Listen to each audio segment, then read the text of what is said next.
All right. Welcome back, everybody, to another episode of the Rep by Rep Strength Podcast. Today I'm sitting down with Pat Basil, strength conditioning coach at Hamilton College. Pat, thanks for joining us today. Sure, absolutely. Thanks for having me. Yeah, can you go ahead and give everybody a brief rundown about what you do, where you're at, that kind of thing? Sure. So currently I am the head strength coach at Hamilton College. We're a small D3 school in upstate New York where we have 29 teams, and that makes up 600 athletes. So that's who I work with. That's where I'm at in my situation right now. Yeah, I definitely want to talk about what you were just saying about the movement screen, because I've been following along on Twitter, and like a lot of guys seem to be, I guess, arguing or debating about whether or not you need to do one, instead of asking the question, like, do you absolutely have to, or do you have the staff to do one, and things I've been seeing from guys where it makes a hell of a lot of sense to me, especially when you were talking about you have 600 athletes, right? Like, Yep.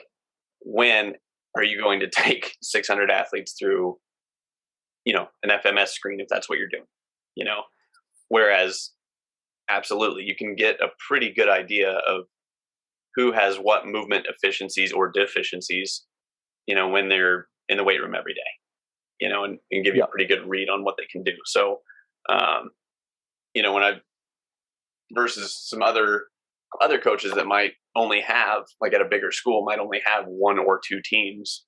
And it's like, yeah, man, that I'm sure they can go through an FMS with their teams, and because they have the time and they don't have the schedule constraints that you have. So anyway, I agree with you in terms of, I don't think that they're absolutely necessary that you have to do them. It's a nice metric to have if you've got extra time and you need to, validate your job, so to speak, but it's not something that's absolutely necessary. You can get a pretty good idea of what athletes are like when you see them lift, Yeah. I think there's two other themes kind of behind that. One, you touched on validating your job. You got to look at who decides whether you keep your job or not. Is it the sport coach? Is it an admin? And then what does that person, so here's where you keep your job. What does that person really value in you as a strength coach? And I guarantee you it's not FMS scores. And I promise you it's not vertical jump scores. Athletic directors could care less about vertical jumps, 1-rep maxes, and FMSs. They care about, are people happy? Are injury rates down? Are you running do you rock the boat? Are you tough to work with? That's what they will matter. So this idea of like justifying your job, the people who call the shots don't care about what we care about. So if you're doing it to look cool, you're doing it for yourself. And maybe a show that throw the kids a bone and they think it's special, but if the program itself is no good, they'll see through that real quick. So I think there's a lot of things coaches do to either look good, impress themselves, impress each other, but it really makes zero difference in people's perception of you. Now, if you do it and the kids like it and the coaches like it, and therefore it keeps them happy, and therefore it keeps the admins happy, and therefore you keep your job, there's value to it. So take it with a grain of salt. And then going back to collecting any metric, whether it's an FMS or anything else, the whole point of collecting a measurement or any metric is to do something with that information. Mm-hmm. If you don't do anything with the information, or the information you gather doesn't change anything you're doing, what the hell are you collecting it for? Mm-hmm. You're doing it just to do it. How many people collect weigh-ins and jumps and it just sits in an Excel file? Yep. Or they ponder the vertical jumps for 5 minutes and then don't change anything. What'd you bother for? Why'd you collect jumps and weights and all that if you're not going to do anything with it? Or wellness surveys or GPS data. If you don't do anything with it, why are you bothering? Mm-hmm. And I think there's a lot of that. So that's another reason I don't bother with an FMS. One, it's just not logistically possible, but it's not going to change anything I do. It's just flat out not. I've never come across a movement screen where I said, gee, I'm glad this opened my eyes to this thing I wouldn't have known. Never happened. Hasn't happened. Our programming is dictated the way it is because of what I see in our logistics. A movement screen is not going to change how we do things. If somebody presented one with me and it did, I'd be all for it, but I've yet to find it. That way, if somebody has one and it can give me more information that changes what we do, then it's worth doing. But a lot of stuff is it's either eyewash or they do it because X school did it or they did it at their last job, but it really doesn't accomplish anything. So any metric, if it's not going to change something you do or it's not going to help you make decisions, it's a waste. By all definition, it's a waste of time. So that's another reason I don't do one. You can see what you need to see just by watching them train. And beginners, regardless of where it is, what's it gonna? What is a quality dumbbell rows, chin ups, and your quality movement is gonna fix? Like, let's say they got a weak core, their shoulder mobility isn't great. Okay, you're gonna do some kind of dynamic warm where you're gonna work on thoracic mobility or whatever it is. You're gonna get stronger in the lunge pattern. You're gonna do direct core work. What are you not going to train that you're going to pick up on? Like, okay, your beginner athlete who's never trained needs core stability and they have a weak posterior chain. Okay, great. I knew that before they walked in the door. Is it going to change anything in programming? No, it's not. So, therefore, we don't do it. Yeah, because how many people are underdeveloped, with posterior chain work? It's like I've very rarely do I see people who are overdeveloped or too strong with their posterior chain, and I don't know if it's just who people pay attention to or lack of training knowledge or both or whatever, but especially here in the tactical side, posterior chain is so like I fix so much stuff by just having guys work on hamstring curls, curls, good mornings, reverse hypers, and a belt squat, and it clears up a ton of issues. And it's like, man, it's nothing magical here. It's literally just addressing the weak, underdeveloped muscle groupings that I've seen over and over and over again, and I just know the deficiencies. So, but yeah, I agree with you. There's so many people that they may collect the data, but they have no idea what the hell to do with it. And then you're like, well, and it's, you're absolutely on point. Like, how is it going to drive your decision making? And if it doesn't, then why are we continuing to do this? Is it just a sacred cow that somebody said, hey, we can't do this, or we have to do this, or is it a well thought out decision? Yep. And there's two things you said that I think are the real problem. It's one, what somebody else said, or who are we listening to? I think there's a huge deficiency in the field of thinking for yourself. Mm-hmm. I think there's a lot of, this person said, that person said, back squats are bad, don't wear weight belts, Olympic lifts are great, whatever it is. And they say, this Louis Simmons said, Gray Cook said this. And it's like, what do you think? What have you seen with, what does Travis Barrett say? Mm-hmm. You have your own two eyes too. You have a brain. You can see what you see. And I think there's a lot of, X person said this, and people just don't think for themselves. Mm-hmm. And if you don't think for yourself and you just copy what other people do, there can be no growth. If you just copy and paste the same thing, you never figure out anything new. And that's something I realized just throughout time is, wait, why do we do this thing? Why do we do that? Are we really getting something out of it? And kind of like critical thinking. And for a second to say, is that really true? Do I agree with that? Or I don't know about that. Or to the same, be open to saying, maybe there is something there. Let me try it. I think a lot of people are also tied into their beliefs from like an ego standpoint. Mm-hmm. So they're not open to learning something new. So I think it's a lot of those, based whether it's their ego or they're not sure in their own ability and their own reasoning. So they just latch onto somebody else. So I think that's a big part of it too. That kind of behind theme there. Yeah. And that was one thing, I was very fortunate to have some pretty good mentors early on that were saying, A, you should always be learning, asking questions, and B, you should always, be talking with the people in charge about, okay, well, this is what you're doing, but why is that? And if they come back with, well, it's the way we've always done it, and they're firm in their ways, it's basically like, all right, well, that's a red flag to me to get the hell out of here and go somewhere else where, they're open to discussion, or at least they can explain themselves well and, provide some rationale and some thinking behind it, as opposed to like just a blind decision. Well, the previous guy did it. It's like, all right, cool, but why are we still doing X? Right.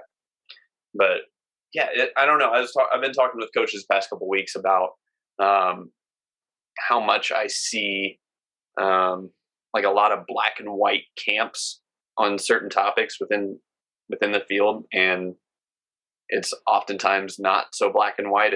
There's a lot of gray area that has to be accepted, but for some reason people just bear down really, really hard on no, you can't do Olympic lifting and trap bar jump shrugs. You must pick one. And it's like, no, man, it depends. It depends on a lot of things. Like, so anyway, I was just trying to think of other things I've been seeing recently that, like Craig Edwards. I've been following some of his stuff.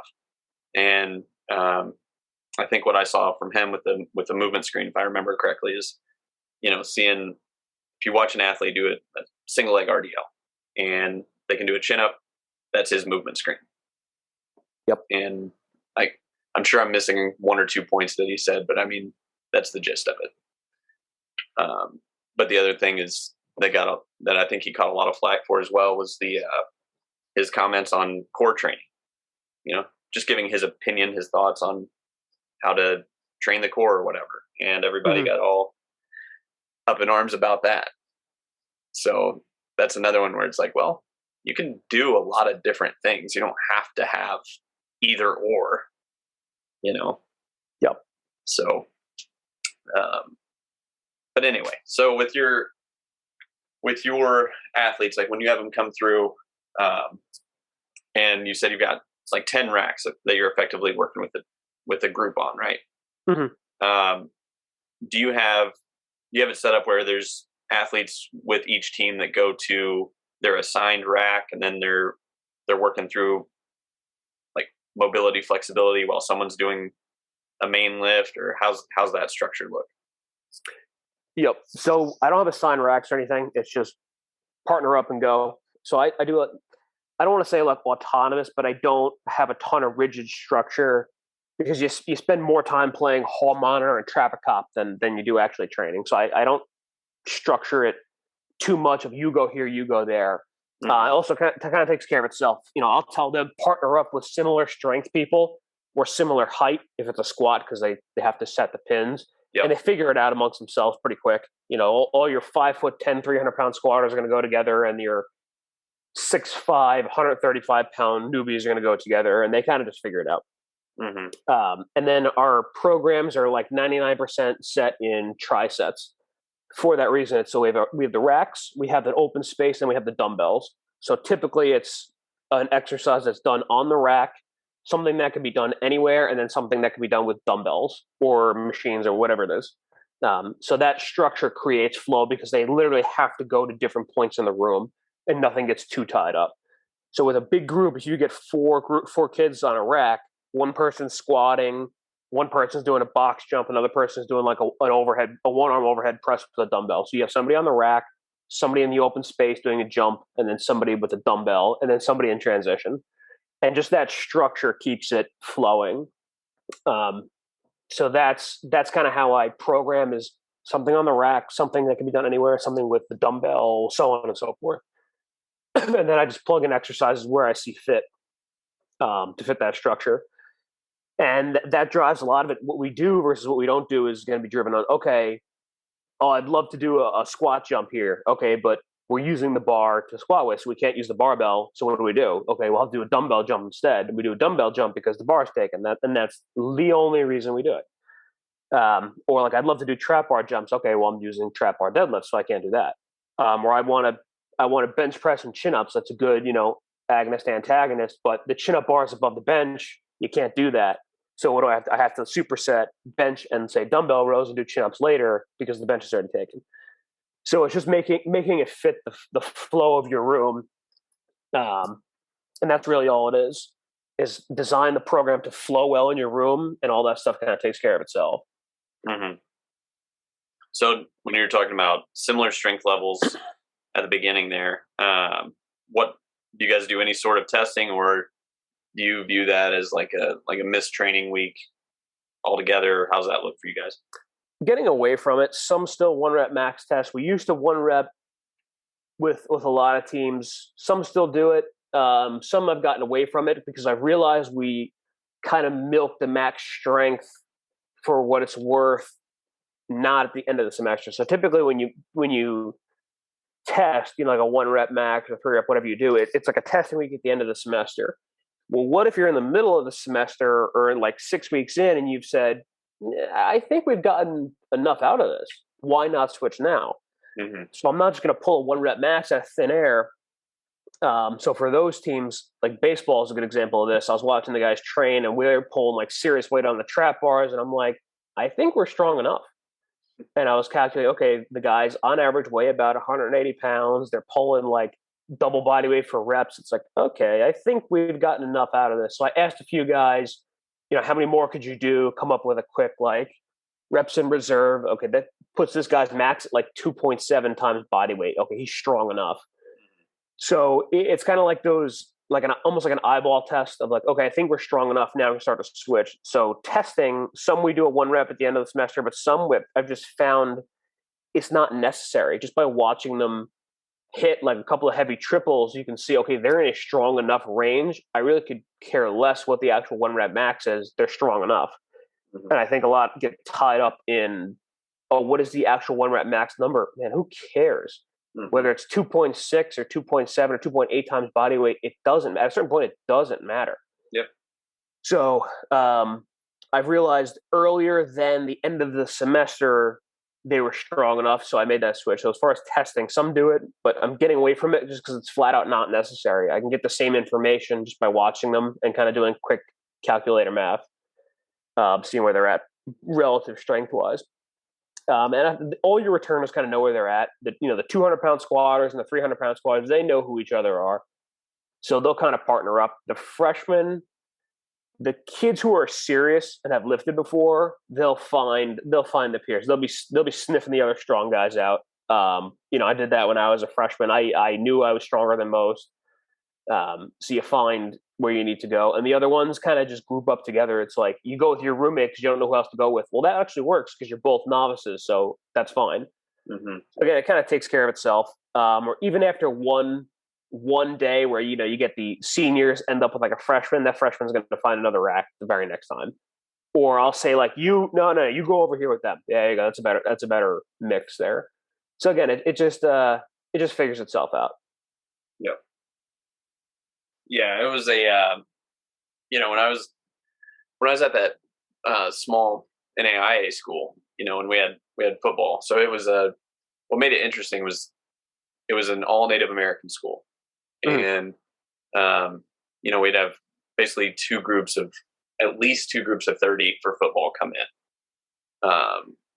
So I would put, so many guys would go on a rack, and it was kind of designated by, size, experience level, that kind of thing. So similar to what you're talking about. And the funniest thing was you had guys who didn't want to push weight and make the other guys look bad.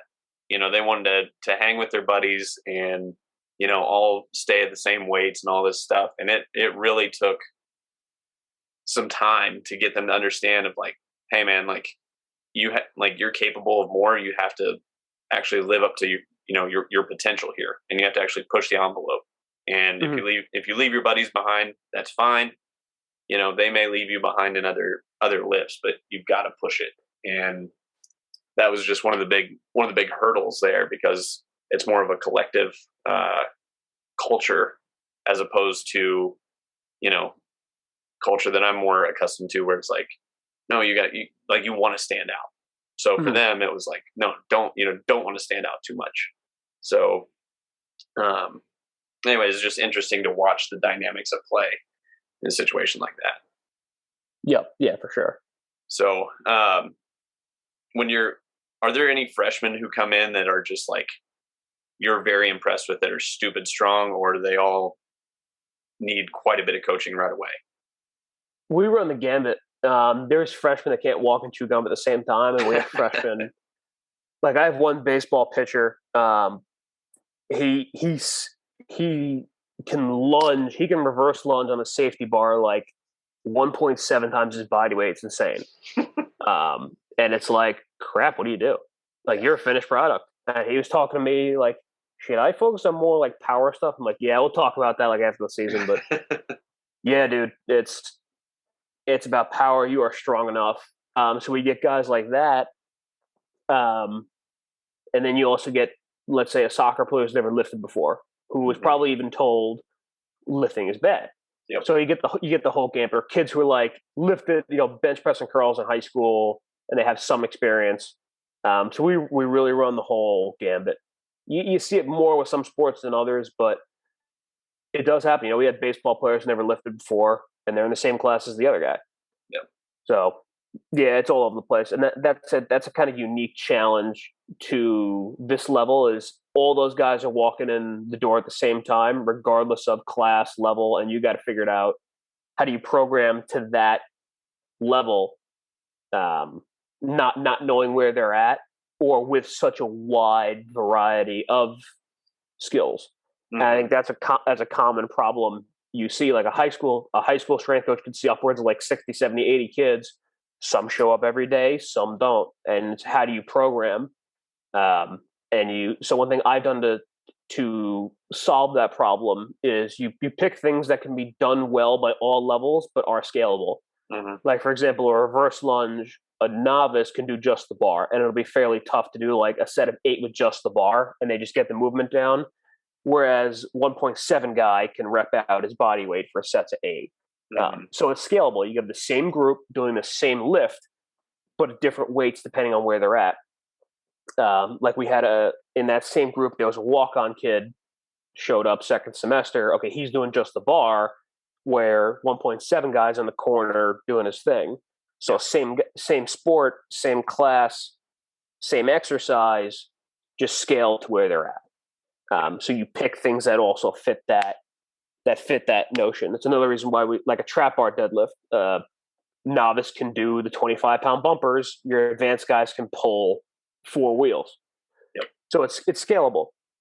It's scalable. And if you need to regress on the spot, like I don't have built-in regressions. I kind of regress on the spot. Like my golfers were in yesterday, and most of them are pretty good. But I noticed one guy just could not maintain posture on the trap bar. So I had him switch to a kettlebell deadlift right on the spot. So I didn't kind of plan that. I just saw that, okay, this guy does not have the strength in his upper back to hold even a 100-pound trap bar, kettlebell. So I kind of just fixed it on the spot. But for most of the guys, it was scalable. They could do it. I had guys that pull 300 pounds plus, and I had guys that are doing just 135. Right. So you pick stuff that can be done by the whole group.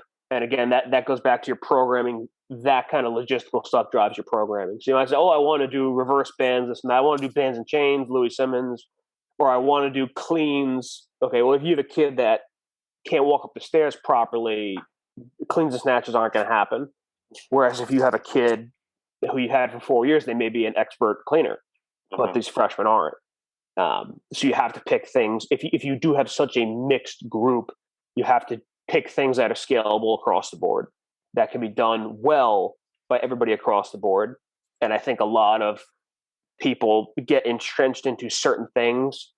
And that's one of the things I see a lot with Olympic lifts is, we have to clean. The clean is the best. Okay, well, you got seniors that can not rep out, you don't want to rep out, but can really nail a clean or a snatch well. And you have freshmen that are like reverse curling the bar. It's like, okay, did those, either you got to program down to the freshmen and you leave your best kids hanging, or you got to drive the output with the older kids and let the younger ones struggle. So what do you do? And it's hard to scale that kind of an exercise. So you got to pick things that fit, that fit that kind of situation. Yeah. Yeah. So yeah, man, a couple of things that you touched on that I like is the, when you're talking a few moments ago about, if you've got, it's basically the question, how strong is too strong, right? If you've got 2.6, 2.7, 2.8, like at what point are we getting, diminishing returns, or are we risking more injury than is necessary kind of thing? Right. I absolutely see it where it's like, hey man, if we're past like 2.5, 2.6, do we really need to go to 2.7? Yeah. And I see that a lot. And, the second thing there, we're talking about scaling and whatnot. I'm so here in the Sears side where I'm at, these guys, when they PCS and get here, they may be here on this campus from roughly, like, on the long end would be here like 6 months, and then they're moving on. On the short end, they may be here like 2 months. And it's like, okay, what kind of variations can I do if I'm training power that day that they can learn quickly, that can build on each other, and we can introduce the whole at a later date if they're still here. But it absolutely is one of those things where, hey, maybe a clean is not appropriate. Maybe instead we do a clean grip jump shrug or a clean grip high pull or something of that nature. Or, maybe they've got a wrist or a shoulder issue and we can do banded jumps or whatever. But it really does come down to being creative and to looking at, what are the needs, what's necessary versus not necessary. Mm-hmm.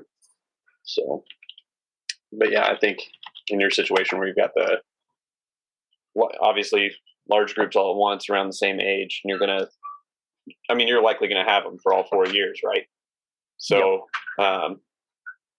It's one of those things where I think you've got a good, hey, you can just adjust on the fly kind of thing, and got a good system built in as you see fit, But, yeah, man. So, what else is have you been experimenting with anything recently, or trying out anything new to see how athletes are responding?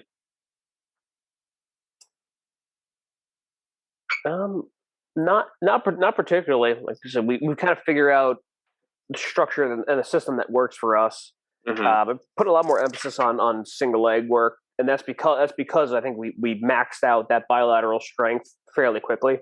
Yeah. But they can come in, they can trap bar well. So now we're trying to push up reverse lunge numbers because there's still meat on the bone there.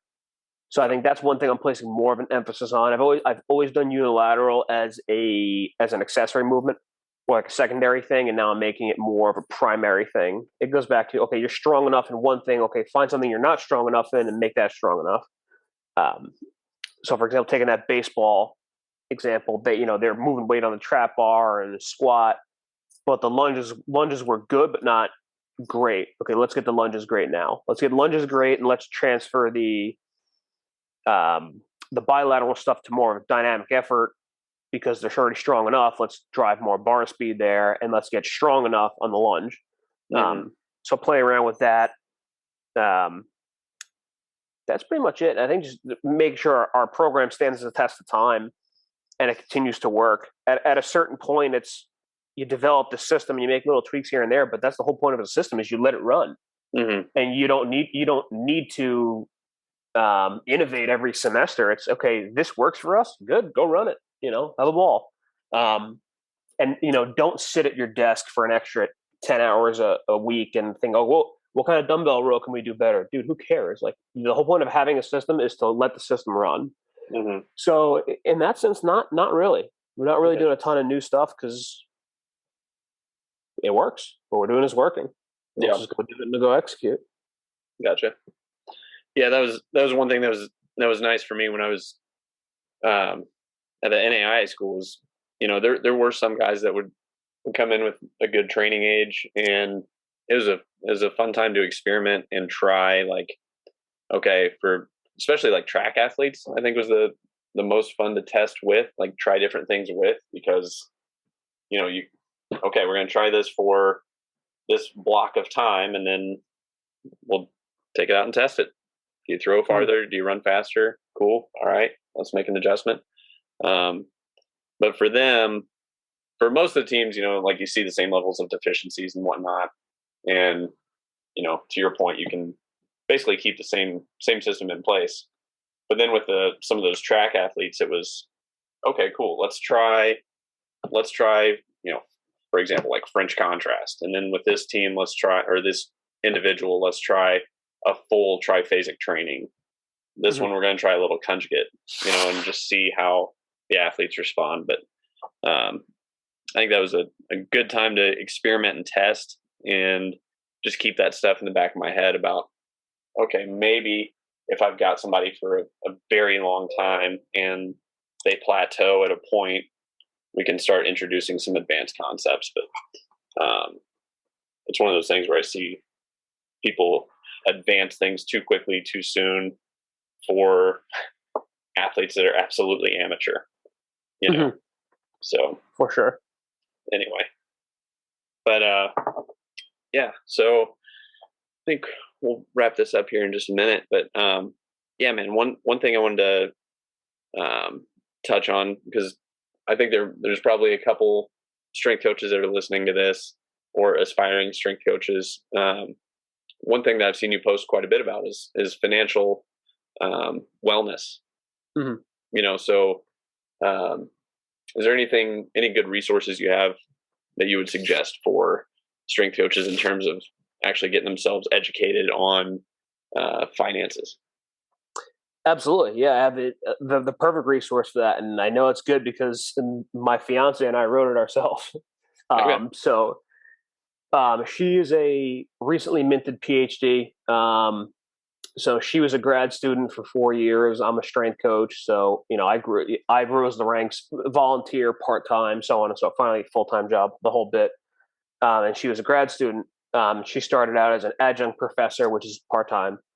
So she was part-time, basically a GA, and I was part-time GA, the whole bit. And we've been able to put ourselves in a good financial situation now and down the line because of the things we did growing up to that point. So we basically wrote our story of, okay, here are the things we did. Here's how we saved money on everything from rent to cars to car insurance, like how we kept our cost of living down, and really built really good financial habits, and things that set us up well. Because now when we actually have jobs and make real money, you realize what you don't need to spend money on and how much people just hemorrhage money. And managing money is not hard. It's just most people are absolutely horrible or don't think of the long-term, or we're never taught about the long-term ramifications of things like that, of spending poorly and having poor spending habits, or just what is unreasonable to spend on, what should or shouldn't you. So we wrote about all that. How do we keep our food costs down? What do we spend money on? How many times do we go out to eat? Things like that. So everything that set us up well to the point where we can invest and really set ourselves up well financially. It's all the habits and stuff we've built and the lessons we've learned throughout time. Really the stuff we were never taught, that we just learned and figured out, and basically had to because we were on a grad student and a part-time strength coach salary. You kind of have to go through, okay, what do I need? What do I not need? I only have X amount of money. What can I afford? And fast forward several years, okay, you realize you don't need to spend this much money on this thing. You should spend about X amount on that. And then next steps, okay, you have this extra money. What do you do with it? Do you pay down debt? Do you invest it? How do you invest it? What does investing look like? How does the stock market work? How do I improve my credit? How do I get a loan? That kind of thing. So it's all the questions that we had, all the habits that we've done, and we wrote about it. And it's a very unique path. Strength coaches, volunteers, GAs, they don't need the same. We're not really worried about 401ks. We're worried about, how do I pay for this because I make 10 grand a year. Or grad students, I only get paid for 9 months out of the year. What do I do? How do I make extra money? What is a side hustle? How do I find a side hustle? What do I, how do I find cheaper rent but not live in a terrible place? Things like that. So we wrote about it. And it's applicable because we did it ourselves, and a lot of people are in this situation, and it applies directly to them. So and that's probably the go-to resource I'd say for that. Okay, do you have a link to that or a website? Yep, I do. So that's going to be in my bio in both Twitter and Instagram, and it's the second one down. It's called Financial Wellness 101: All the Things You Didn't Learn About Money in School. What's your Instagram and Twitter handle? So Twitter is going to be Basil Strength, PBASIL Strength, and it's the same for Instagram. Okay. And it's just my link tree and my bio on both of those, and it's gonna be the second one down. Financial Wellness 101. Everything you wish you learned about money. So it's everything we learned about how to save, how to invest, how to make extra money. That's been a common theme for both of us. We've both found side hustles throughout the years, and ways to make more money. Yeah, and talking about because obviously your side hustle, I've seen a lot of positive feedback from coaches who have invested in it. Can you elaborate on that a little bit? Because I've seen some of your programming, but I'm not sure I've caught everything. Sure. So it's I create a resource as the common problems, and if you want to make money, there it is in a nutshell. Find a problem, create a solution, push the solution. That's it. It's really that simple. So what I found with a lot of my stuff is there's no clear cut guide for somebody who doesn't need the fluff. It's okay. I don't have all day. Tell me what I need and nothing else. Mm-hmm. So that's what I created. So I have a strength program design manual to teach you how to design strength training programs. So like what we do, strength and conditioning stuff, how to put a workout together, what exercise variations do I pick, what is basic periodization. So let's say you have a high school strength coach who's a history teacher during the day, a football coach in the afternoon, a dad and a husband at night. Oh, and somewhere in there be a strength coach for your team. Like this guy does not have time to sit down and digest super training. You just what do I need to know right now to get the job done? And that's the resource I felt wasn't out there. So that's what I created. So all of my stuff is very simplified, down to the point, no fluff, no nonsense. Here's exactly what you need with templates you can follow. So it's like, for the dummies books. So it's like, what is, baseball for dummies? It's basically strength conditioning for dummies, and not in a negative connotation, but right, here's what you need to know. And I even get tenured coaches who are overthinking and like, am I doing the right thing? And they see it as a centering guide, like, okay, I am on the right track. This really helped me simplify. So even if you're somebody who is in the field and knows what they're doing, it's always good to have that centering kind of voice to be like, okay, I am on the right track, or this, I know what I'm doing, but this helped me simplify. And I realized I was doing too much. And it kind of goes back to that we were just talking about, people doing too much with different populations. Yep. And I realized how to simplify. And then the same idea with conditioning. I looked so I had the NSCA essentials text in my desk. I just have it just to have it. So it's 500 something pages. I flipped through the other day. I looked for the chapter that says, and I made a meme about this, and it was kind of a joke, but it's actually true. I was looking for the section that wrote how to write a conditioning program. In the 500 pages of the NSCA textbook, it does not exist. Sets and reps, yards, rest intervals, it doesn't exist. There's no clear-cut section of say, okay, do this many sprints for this many times, do this much rest. You'll get like the physiological charts of like, okay, the oxidative system goes from a minute to 3 minutes. Okay, but how do I prescribe an interval run? Yeah. How many sprints do I do? What yardage? How many reps? How much rest do I take? It doesn't exist. So there was a problem I identified, created a solution, and that's the conditioning manual, or in-season training. It's not in the NSCA textbook. It's not in there. What percentage do I do in season? How many reps do I do? Do I do high reps, low weight? Do I do low weight, high reps? But I don't want to make them sore. How do I make them not sore but still maintain strength? It's important to stay right. You have all these questions, and there's nowhere to turn. That's what I created my stuff for. Somebody who really is just scratching their head, trying to find answers and is not finding them. Here's the one-shot guide you need for exactly that. So that's what I have all my programs to be. And then templates and examples of things you can actually follow and use. So it's not just information, it's actual like, okay, here's examples, here's templates, plug in things that work, ready to go. Yeah. So it's kind of, here's the stuff you need to know. Now follow this template, paint by the numbers, you're good to go. And you can take somebody that knows nothing, can read it, use the examples, and then go be effective. Mm-hmm. And that's what all the products are, whether strength programming, conditioning, in-season training, and then some other stuff too. So that's basically my products and my stuff in a nutshell, is serving that no nonsense need of people who need to know right now what to do. But the important question is, did you put in there how high the mirrors need to be and all that kind of relevant stuff? only if you know what the sarcomere is first. So if you get your sarcomeres down and your class levers, then you can worry about me. That's level 3. Yeah, God, But yeah, man. that's the stuff you Yeah. get in the textbooks. Well, cool. I'm glad. I'm really happy to hear that you put something like that together for coaches because um, is absolutely in need of. There's so much just extra stuff that's like, okay, cool, but like, can you just boil it down to like 10 pages, 20 pages, and just tell me exactly what I need to know? Yep. So Exactly. yeah, good on you, man, for getting that put together. Appreciate it. But yeah, so um, all right, I think that about covers it. Stay after we go ahead and end here. Stay on because there's another couple things I want to talk to you about. So, Sure. but anyway, Pat, thanks for being on, man. And before I forget, um, yeah, I think that's it. So, yeah, Pat, thanks for being on, and we'll hopefully talk again here soon, man. Cool. Appreciate it. Thank you.